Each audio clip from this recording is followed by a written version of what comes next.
தலைப்புச் செய்திகளை பார்க்கலாம். மாநில மொழிகளுக்கு மத்திய அரசு முக்கியத்துவம் அளிக்கிறது. பொறியியல், மருத்துவ படிப்புகளை தமிழில் கற்பிக்க நடவடிக்கை எடுங்கள் என நீண்ட காலமாக முதல்வர் மு.க.ஸ்டாலினிடம் வலியுறுத்தியுள்ளோம். அரக்கோணத்தில் நடைபெற்ற CISF-இன் 56வது ஆண்டு எழுத்து தின கொண்டாட்டத்தில் உள்துறை அமைச்சர் அமித் ஷா பேச்சு.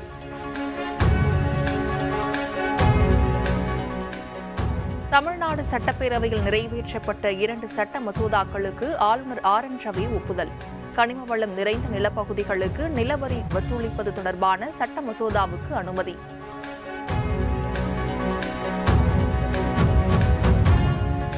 தாய்மொழியை அடிமைப்படுத்தி விட்டார்கள் என்ற வரலாற்று பழி நேர்ந்திடக்கூடாது.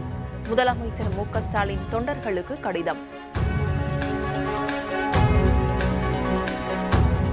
சென்னை டாஸ்மாக் தலைமை அலுவலகத்தில் 2வது நாளாக அமலாக்கத்துறையினர் சோதனை. மதுபானங்கள் கொள்முதல் செய்ததற்கான ஆவணங்களை அமலாக்கத்துறை அதிகாரிகள் விடிய விடிய ஆய்வு. இருமொழிக் கொள்கை இருந்தபோது மருத்துவ பட்டம் பெற்ற தமிழிசை மெரிட்டில் தேர்வாகினாரா என திமுக அமைப்பு செயலாளர் RS பாரதி கேள்வி. முதலமைச்சர் நடத்தும் நாடகத்தில் ஜெயக்குமார் வில்லனா அல்லது காமெடியனா என்றும் வினா. மும்மொழிக் கொள்கைக்கு ஆதரவான கையெழுத்து இயக்கத்திற்கு தமிழக மக்கள் மத்தியில் மிகப்பெரிய வரவேற்பு கிடைத்துள்ளது. பாஜக மூத்த தலைவர் தமிழிசையிடம் காவல்துறை நடந்து கொண்ட விதம் கண்டிக்கத்தக்கது என அண்ணாமலை கண்டனம். நாகப்பட்டினம் அருகே வீட்டுமனை பட்டா வழங்க கோரி தாவேக சார்பில் மனு அளித்தவர்கள் மீது திமுக பிரமுகர் தாக்குதல். குற்றவாளிகள் மீது நடவடிக்கை எடுக்க கோரி தாவேகாவினர் காவல்துறையினரிடம் வாக்குவாதம்.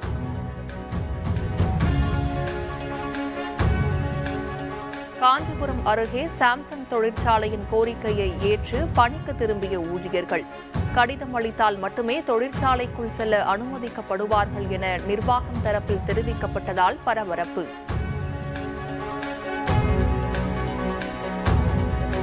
மத்திய அரசு தமிழகத்திற்கு வழங்க வேண்டிய நிதியை வழங்காமல் இருப்பதாக திமுக MP R. ராசா குற்றச்சாட்டு. மொத்த வருவாயில் 10 விழுக்காடு வரியை தமிழக அரசு வழங்கி வருவதாக தகவல்.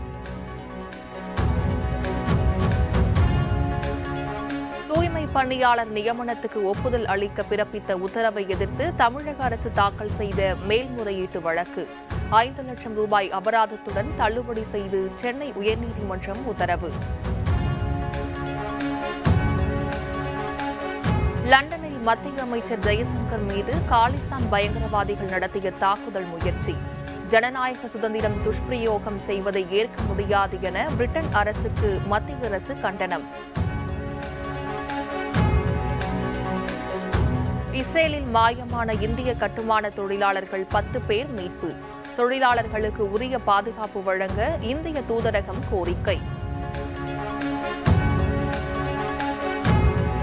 வருகின்ற 13, 14ஆம் தேதிகளில் நிகழவிருக்கும் சந்திர கிரகணத்தில் நிலவு சிவப்பு நிறத்தில் காட்சியளிக்கும். கிரகணம் சுமார் 5 மணி நேரம் நீடிக்கும் என வானிலை ஆய்வாளர்கள் தகவல். தென் அமெரிக்காவின் சிலி நாட்டில் திடீரென ஏற்பட்ட சக்தி வாய்ந்த நிலநடுக்கம். நிலநடுக்கம் ரிக்டர் அளவில் 6.1 பதிவு.